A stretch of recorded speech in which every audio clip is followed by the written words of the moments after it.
Patients who survived the nightclub shooting in Orlando thanked emergency responders today. The massacre brings up the question of how prepared would we be here in the tri-state for a similar disaster. Liz Bonus talked to healthcare teams today to get some answers. Liz. Hi, Paula. I spent the day, or at least part of it, with emergency medicine specialists at Bethesda North Hospital. They're part of the tri-state team trained to respond should we have a similar disaster.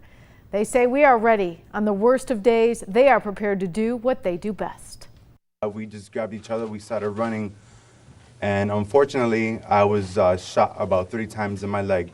As the victims of the Orlando shootings quietly spoke out at this hospital news conference today, Randy Johann was quietly meeting with dozens of members of his emergency management team here in the tri-state.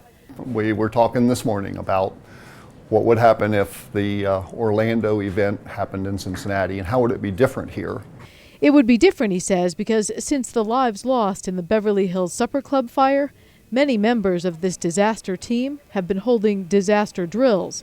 They are everywhere from airports to ballparks, so they would know how to respond to a mass casualty, starting on the scene.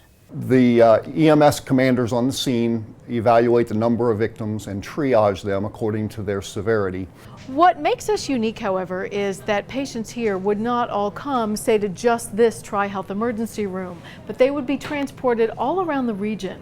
While most Orlando victims were transported to one hospital, they would go to several hospitals here. And the worst patients are going to go to the level 1 trauma centers, which are University Hospital and Children's Hospital. The level 3 trauma centers are Bethesda North and UC Westchester. That would allow for quick care and quick evaluation when they arrive at those hospitals. If we're talking about injuries, who has the most severe injury, who needs to be seen first.